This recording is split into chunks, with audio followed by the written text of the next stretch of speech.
Watch this. Look, I have no idea how to play the drums. In fact, if I was in a band, you got the greatest singer in the world, you got the greatest guitar player in the world, bass, it doesn't matter. I'm going to ruin it. Everyone in the audience is going to start like leaving because I would be the weakest link and you're only as strong as your weakest link. So today, I'm actually going to show you how the weakest link is actually preventing you from being more successful in your gym. It's probably causing you to not get as many leads as you want, or as many quality leads, or convert as many leads. Ultimately, what we want to do is increase revenue, get more members, grow our studio, and help more people. But if you have a weak link, it's going to prevent your potential from ever being reached. And some of you guys may not only have a weak link, some of you may have several weak links, and some of you may have some pretty big ones, or at least one giant one. And I'm going to help you identify where the weak links could live, how you can identify what they are in the first place, and the impact that it could be having. And if you don't fix it, unfortunately, you're never really going to get to your max potential. So let's get out of here because I'm not useful with a drum set, but I am useful with some markers and some paper. Now that you've got me away from the drums, which I shouldn't be anywhere near, let's dive into what really matters and what can truly ruin what could be a really great thing when it comes to paid ads. And by the way, the stuff I'm talking about, it's not just related to paid ads, it's any traffic source, whether it's organic, strategic partnerships, events, whatever. These are all different things that can hurt. But with paid ads, we're paying a lot of money for it. And it's usually the one that a lot of people go to right away. And it could be responsible for the most consistent flow of traffic. So we're going to really talk about that. Just know it applies everywhere. So I just did a workshop and it was called the Fire Your Ad Agency Workshop. And in there, the example that I actually gave was not the drummer. I actually gave an example of like a quarterback. You can take a really great quarterback, let's say Tom Brady, but if he throws a ball and it bounces off the wide receiver's chest, the wide receiver cannot catch a ball, it's going to hurt Brady's numbers and Brady's going to look like a very tradable quarterback. If he's got people that are supposed to defend him and they don't defend him, well, guess what? He's going to get sacked and Brady looks like a pretty bad quarterback. And so we want to make sure that we're doing things to really maximize what this quarterback can truly be. Now, I've even seen some people that are so great at the sales process, they can make, not so great marketing actually look really good. An example in the quarterback world, you take some wide receivers and they're just so athletic, so incredible that they can go ahead and catch a ball that was really a bad pass and they'll make it. They'll make that catch. So they make the quarterback look even better. What we're going to talk about is how can we make the quarterback, aka paid ads, how can we make that just great? How can we make sure that we don't disfigure what the results could actually be and we get the most out of it? And so there's three main elements that I think if you don't have strengthened, if you don't have them in a good place, well, it's very easy to make the quarterback paid ads look like it's just not a good idea. And maybe you do something like fire that ad you see, looking for another one, only to deal with the same results, run ads yourself, and then eventually quit because you just think paid ads don't work or something else. And so let's get to work. Okay. The first thing that we're going to really want to make sure is nailed down is reputation. So what do I mean by reputation? Why does that play a role? So right now, if you look at data and stats, which this is something I love doing on a regular basis, you'll notice that more than 80% of consumers, they actually say that when they see an ad in some sort of disruptive fashion, disruptive meaning like Facebook, Instagram, YouTube, you didn't go there to see an ad to get a result. You went there to kind of kill time, kind of like when you're watching TV and a commercial comes on, it disrupts your program. I think back in the TV days, they even used to say, sorry for the interruption, right? So this is disruptive marketing. Now, responsive advertising is more like you go to Google and I said, I need a dentist near me. And then here are all the options. That's responding to your request, right? So this is disruptive. So 80% of consumers, more than 80% of consumers, they say that when they see an advertisement that looks interesting, looks like an offer they might be interested in today on any of these platforms, they don't actually click and go through the process first. They go, who is this company? And then they do one of two things. One of them is they Google the actual company. So they go to your page. Now that can hurt you, right? Because if they like what they see, well, they go, wow, this company does look legit. This is great. And then they go back, get the offer, or maybe just finish what they're doing right here on Google if there was no real offer, if the offer was mentioned there. Now, if they look at what they see on Google and they're unimpressed or they're worried, it looks a little shaky, well, they'll probably just back out and go back to their scrolling experience. And so reputation is super important. It wasn't as important about 6-7 years ago, but today we're in what's called a trust recession. And there's a lot more things that a consumer needs to see in order to believe that they're not going to be taken for. So what are some of the things that we need to make sure are happening on Google? So first thing is the number of reviews. Now, every industry is a little different, but for the fitness space, what we're learning is if you have at least 50 plus reviews on your page, you are at least, the rating is considered credible. Meaning if you only have like 9 reviews and a 5-star rating, I'd more trust a company that's 500 reviews and a 4.6 star rating.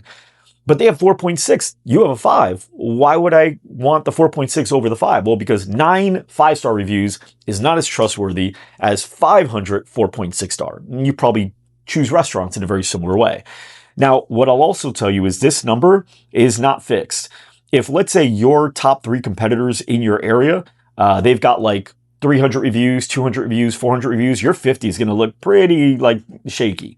And so how do you really find a way to improve that piece? And by the way, to know that information, we just released a podcast. If you look last week, it was about how to do like what's called the competitor creep. And you can really look into your competitors and see what are they doing. Use AI to get deeper in understanding as to what your competition is really doing than you probably ever even thought possible. So I would definitely recommend going back and watching last week's episode where you can see more about the competitor creep and really see what you're up against. Okay, but as a general rule of thumb, 50 plus, you're good. Definitely go for 100, 200. I mean, you should have a process, and we're going to talk about that in a second as well. The next number is 4.5 star average. So we want to see at least a 4.5 star average. Now, again, that is not fixed. If your top 3 competitors have 300 reviews and a 5-star average, you can imagine your 50 reviews and a 4.5 star average isn't going to look that competitive. However, if your top 3 competitors are like 28 reviews and the 4.1 star, you're pretty good. But 4.5 star as a general like feedback that we're getting from consumers, like I'm willing to go ahead and test that offer. I'm not worried at a 50 review, 4.5 star average.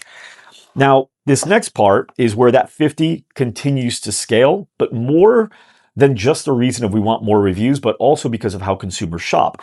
We want at least 1 to 2 new per week, new reviews every single week. Well, why is that? So another thing that we found in that consumer report was that when consumers are searching for things like products, not services, but products, they actually, to ease their worry, their skepticism, they sort by bad reviews first. So for example, let's say you're going to buy a TV. You are more likely to see all the reviews and sort by bad review to see what people are complaining about, like what people don't like about this thing.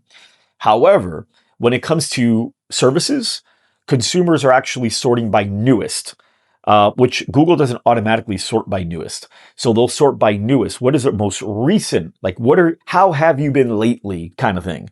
And so with that said, if let's say your most recent review is a month ago and before that was like 2 months ago, that's not nearly as good as if you got 2 this week and 2 last week and 1 the week before and 2 the week before. So 1 to 2 new reviews per week is also something that you want to be aiming for, which also helps your 50 plus reviews as well.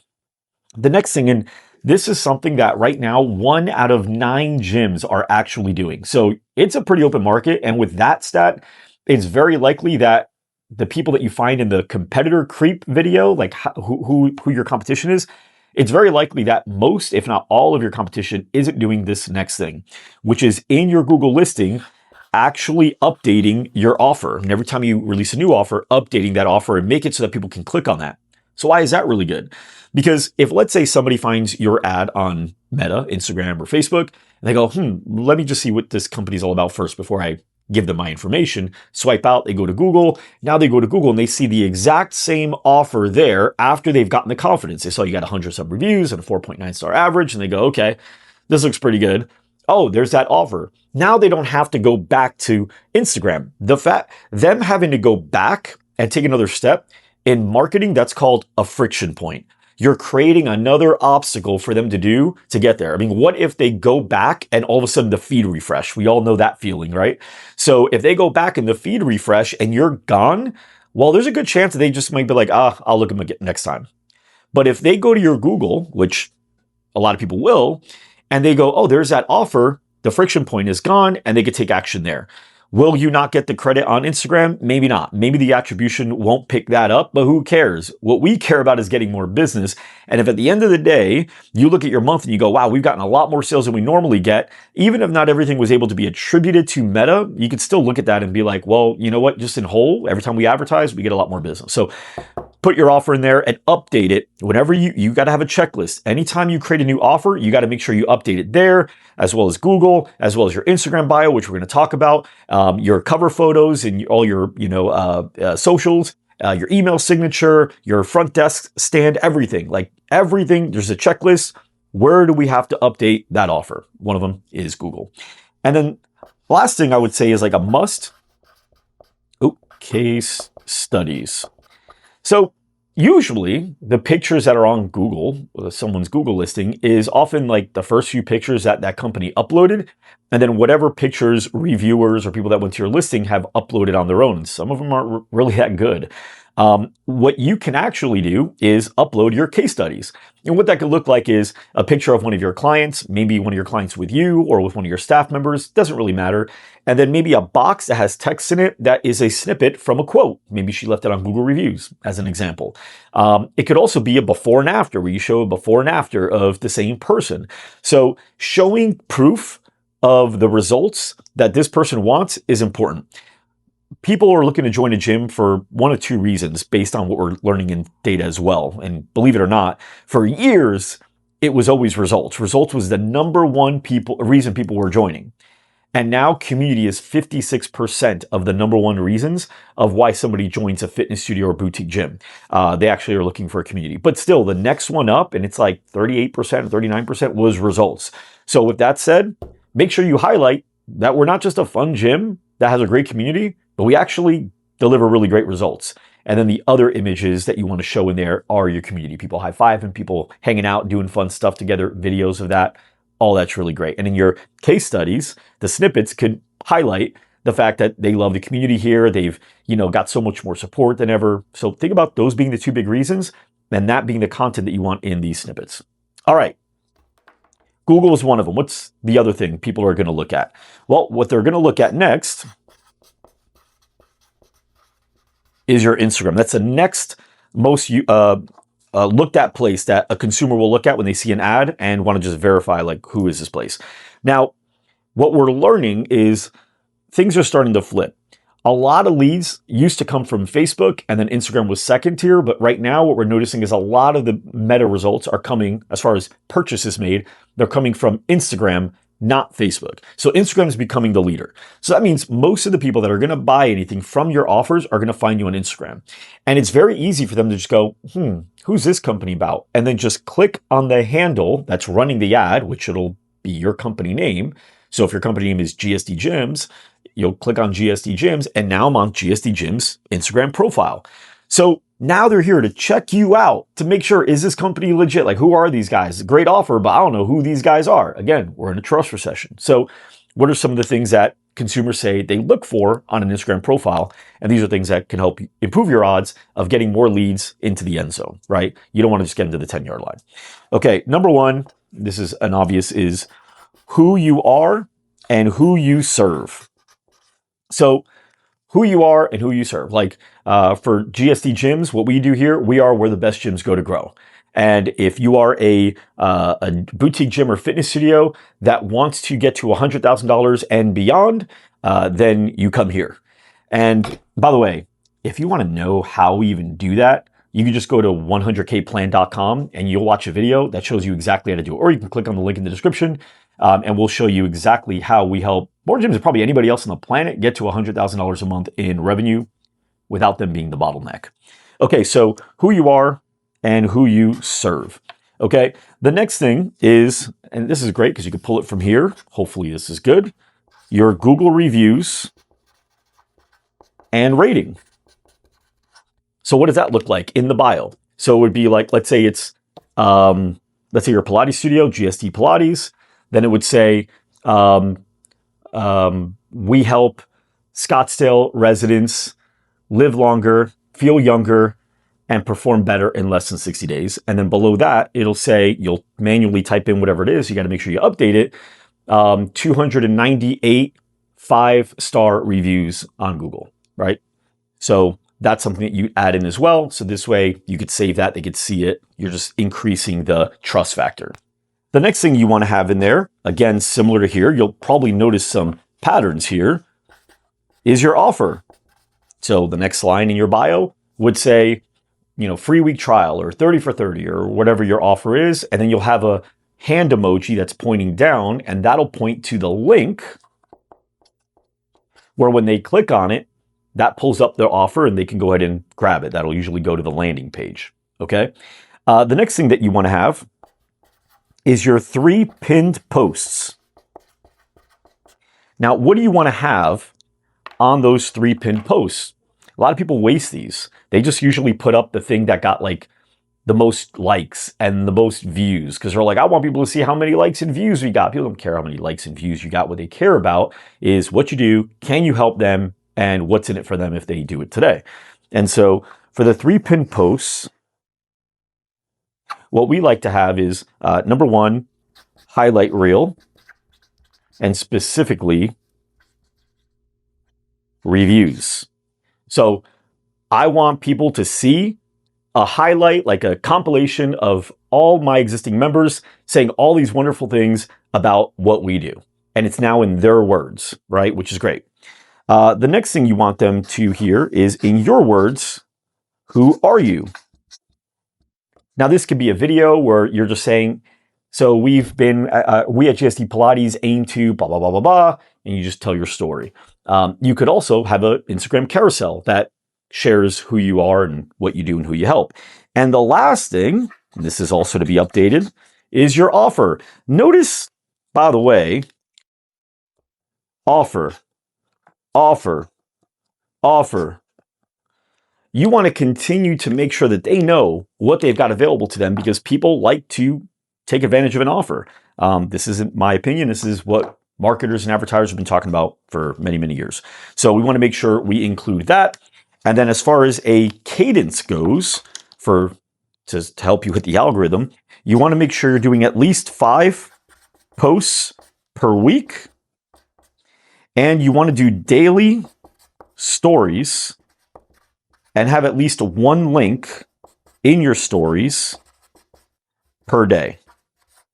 Most leads are actually generated in Instagram stories.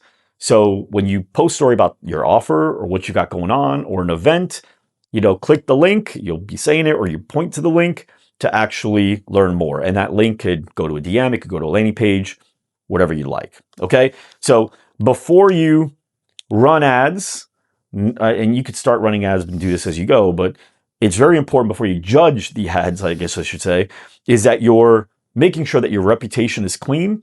So if somebody goes, really cool offer, sounds good, who are these guys? When they ask the question, who are these guys? They get an answer that gives them confidence and they want to take the next step as opposed to making them go, never mind, this looks a little shady. Sound good? All right, what is next? Tracking. So going back to that quarterback example, you'll notice that there's stats.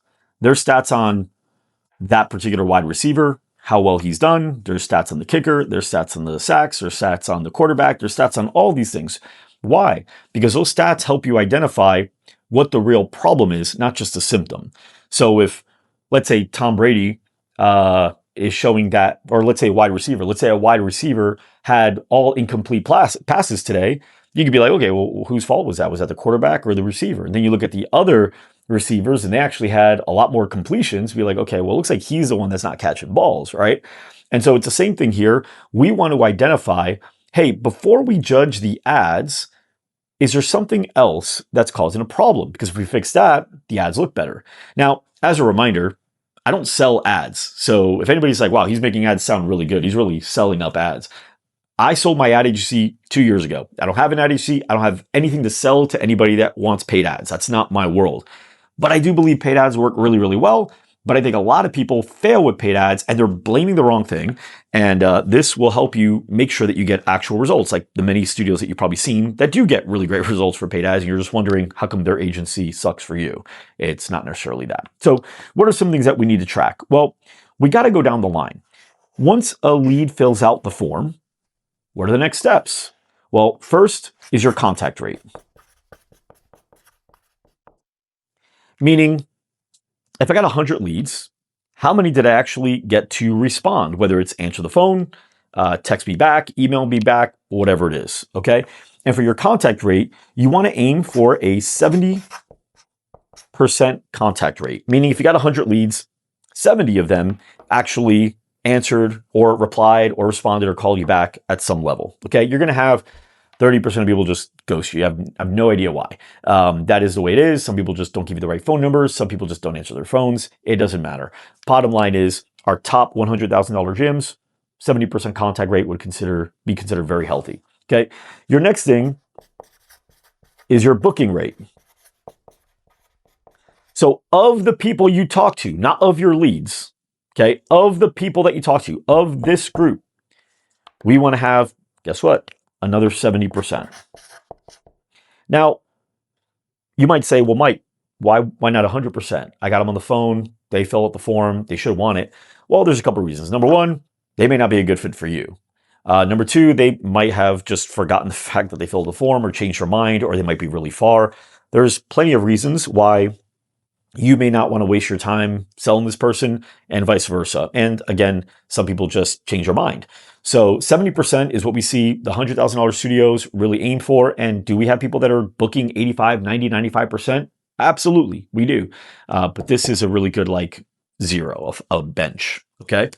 All right, next, we've gotten people to book. You know what's next. What's the show rate? Of the people that we book, what's the show rate? Now, this is where people, I mean, you're talking, there's a big spread. I've met people where their show rate's like under 50%, which is wild to me. And then we got people that got like nearly 100%, which is also wild to me, but it's good. But what we notice is a really good target. What we see that $100,000 studios that we work with do, they aim for an 85% or greater show rate. So out of 100 booked appointments that you have, 85 of them actually make it through the door. And there's ways to improve this number, and we're going to have videos on that. So make sure you subscribe, follow, because we're going to dive into all these things a little deeper in every video. Okay. So we want to make sure that people are actually showing up. The next, of course, they're here now. We care about the close rate of the people that came in the door and they went through our process. What do we want the close rate to be? Now, what I'll tell you is that our $100,000 a month gyms, they're closing right around like 65% plus, and we've got some that are closing 80 to 85% plus. Now, as great as that sounds, part of me wishes that they increase pricing a little more. But to be fair, these guys are the top of the top. They know their game, and some of them just flat out say, you know what, Mike, we're profiting a heck of a lot. We have very low retention. We feel pretty good where it's at. I'd rather get a second location also giving me $40,000, $50,000, $60,000 a month in profit than find a way to squeeze out another $10,000 out of this one by increasing pricing. And to that, I say totally fine, makes sense. But for most people, if you're already closing over 60%, a price raise is pretty warranted unless your attrition sucks, meaning you're losing a lot of people. But then there's other things you need to fix. It's a whole different game. We're not going to talk about that right now. But what I will say is for a close rate at the minimum, at the floor, it should be a 50% close rate. So for every two people that come in, you got to get one of them with a contract as they walk out the door. If you could do that, you're hitting numbers at 100K people set as the floor, meaning like below that, we're hyper focused on fixing that number. And the last one is your referral rate. So out of all the people that came in and bought, we want to average a certain amount of referrals that month. And what we like is a 2+ per sale. So what that means is, let's say you got 20 sales in a month. We want 40 referrals. That's what we're looking for. Now, what does all this equate to? Well, if you're spending money the way that you should be spending money on ads, and you're doing everything right in the way that you should be doing it, you should be generating at least 100 leads a month. That's what we'd like to see. Now, the word should is pretty suspicious here, because at the end of the day, if you're generating 50 or 60 leads a month and all these rates are so high that you're closing 20, 30, and that's great, and you're getting all the referrals, I'm fine. I don't necessarily need you to get 100, but what I see across the board with thousands of gyms that we're connected with is we should be able to generate 100 leads per month unless you have a real challenge with budget. In that case, if you look at the description below, we also have a link to another video we've done on how to determine what your marketing budget should be. A lot of gyms just don't know how to do it, so they ask the agency either A, what should it be? Bad idea. Don't ask them that. Not their business. Or B, what's the lowest I can spend and still get great results? Stupid question. Terrible question. You don't want to ask what the lowest you can spend is. You want to say, what should I spend to hit my goal? And if you watch that video, you'll see exactly how to do that right. Okay, so if you, let's say, get 100 leads a month, and all of these things happen in the way that I say it should happen, well then what you'll notice is you should have made 20 sales. If you work that math, 100 leads times 70% contact rate, 70% of those contacts book, 85% of those book show, 50% of those shows close, you should have gotten 20 sales. And if you got 2 or more, you should have already gotten an additional 40 leads that came by way of referral, which should equate to at least another 5 to 7 sales, if not more. So now you're looking at 25, 27, and you got more leads to continue working. So this right here is so crucial because this is the quarterback passing the ball to the receiver and the receiver catching a good percentage of his passes. But if he's not doing his part, any of these get short of these numbers, you're going to go, man, we just wasted a lot of money on paid ads. We got 100 leads and we only closed like 3 people. Yeah, but why though? Like, let's be certain that it's the ad's fault and not something else. Okay. The next thing that we want to look at is our sales process. And that really like helps us understand how to improve these things, right? And there's certain things that are just staples that you've probably heard before and maybe you stick to, maybe you've made them principles in your company, maybe you haven't, but they need to be staples in your company, okay? The first one, you've probably heard of speed to lead. We want to get to that lead as soon as possible. And so we care about a 5-minute response time. Lead comes in 5 minutes. Now, that could be a phone call. That could be a text. I mean, in today's day and age, we got automated text. We have AI that can text and actually work on booking the appointment. But you got to get to them right away. I want you to think about 2 different events that have probably happened in your gym, okay? One event, a lead came in as you were like calling leads and you're like, oh, a new lead. So you called it the second it came in. You've probably been there before. As soon as you call that lead, they answer the phone. You probably got something like, wow, that was fast. Now, when they said that, did your confidence go up or down? If you're normal, it went up, right? You felt really good. They go, wow, that was fast. You probably had so much confidence this is going to go really well. Now, on the other hand, let's say you got a lead yesterday, 30 hours ago, and you see the lead and you're like, I got to call this one. How's your confidence right now? Just knowing that it's already a day old. How's your confidence? Probably pretty low, not as high as the first one. And so that confidence doesn't come from like thin air. That confidence comes from pattern recognition. You've recognized over time that the leads you've called the fastest actually had the highest conversion rates. The leads that you closed or that you called later on, those had lower contact rate. You can even get them on the phone sometimes. And so you got to understand, like, pattern recognition is super important. And one thing that you'll notice, even MIT did a study. If you search MIT study 5-minute phone call, just Google that. What you'll learn is they found that leads that are called inside of a 5-minute window of them filling out the form have a 900 times greater likelihood of being reached, making contact with. So if you felt what you felt, that matches what that stat says. So we want to make sure we have a really great response time.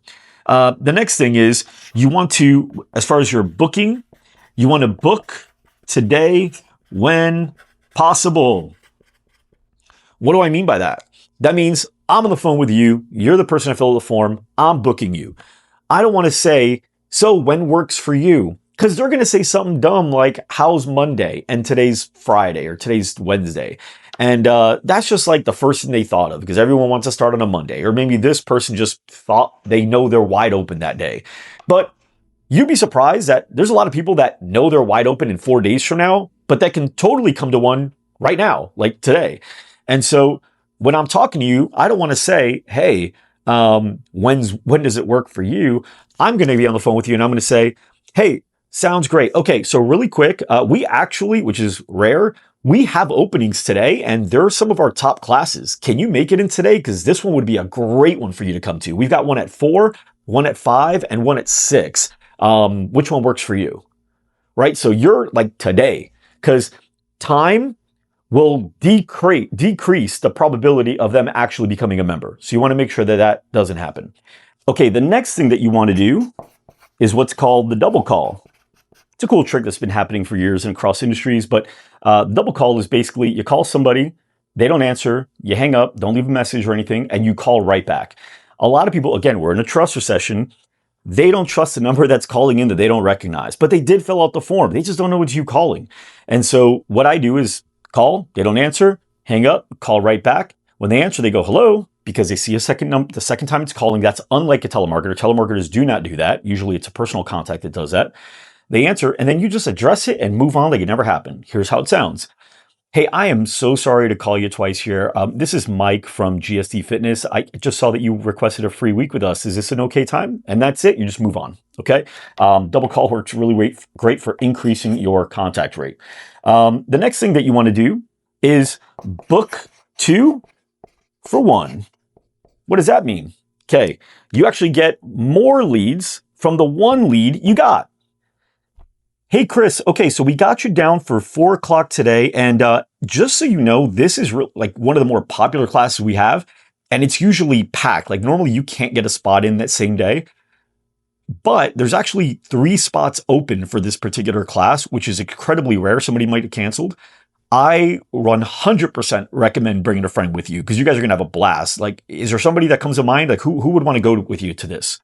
1 out of every 5 people will have another person. That means for every 100 leads you got another 20 leads, right? So make sure you do a 2 for 1, increases the odds. Again, helped. That's where the quarterback is such a good quarterback that he makes the receiver, the receiver is such a good receiver that he makes the quarterback look like a better quarterback than he actually is, which is great. Okay.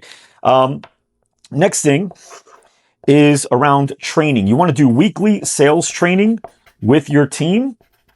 Ideally, daily. Now, it doesn't have to be like a formal hour. The weekly could be like a 20-minute to a half hour, but on a daily, it's just quick little things. This could be you at your house calling your team, front desk answers the phone. Hey, what's up, Jane? They'll probably know it's you. And you say, hey, really quick, we're doing a role play. You ready? Ring, ring. And they know what that means because you trained them. Hey, thank you for calling GSD Fitness. This is Mike speaking. May I ask your name, please? And then you just role play. After that's over, be like, perfect, good work. Talk soon. That's it. Hang up. I mean, you're talking, that could have been a 3 to 5 minute phone call that you did just to train your team. You could also call them up and say something random. So they answer, hey, Jane, how's it going? Right? Front desk, they know it's you. And you just go right into it. I don't know. It just seems really expensive. You just randomly said that out of nowhere, but because you trained them, they know what that means. That means, oh, we're role playing right now. I'm overcoming that objection, right? So daily sales training is incredible. The next thing is making sure that you have scripts.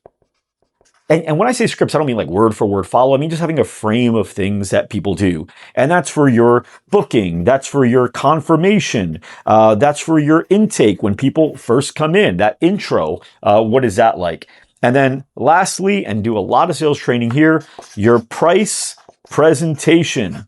And how does that actually look? Your transition from like here to pricing. Most people just are terrible at transitioning. They're having a great time. Everything's great. We're laughing. We're having fun. And then it just gets really awkward because now they got to talk about money. So really working on that transition is excellent. So if you can get all these things dialed in, I know it sounds like a lot, but these are things you're doing anyway. You're just tweaking. And what you want to do is identify like, well, where are we weakest? And maybe it's this one, maybe it's that one. And this one is like the real weak one. Great. Then just like work on that first. If this is good, if this is good, if this is good, great. You don't have to touch it. But start with the things that actually need some work and increase your odds of getting better results with anything that you're doing for lead gen. Hope this helped, and we'll see you next week. Oh, by the way, as a reminder, I have something for you as a gift. If you guys want, look in the description below. I have what's called a digital funnel. I don't know. What's it called, Morgan? We're actually creating a checklist from this episode. Ooh, we're creating a checklist from this episode that you can use to check off boxes and make sure you just get everything done. That's even better. Okay, so click on the link below because it'll be there by the time this video is up. And remember, 100K plan if you want to see how we get gyms to $100,000 a month and well beyond in many cases. And we'll see you next week.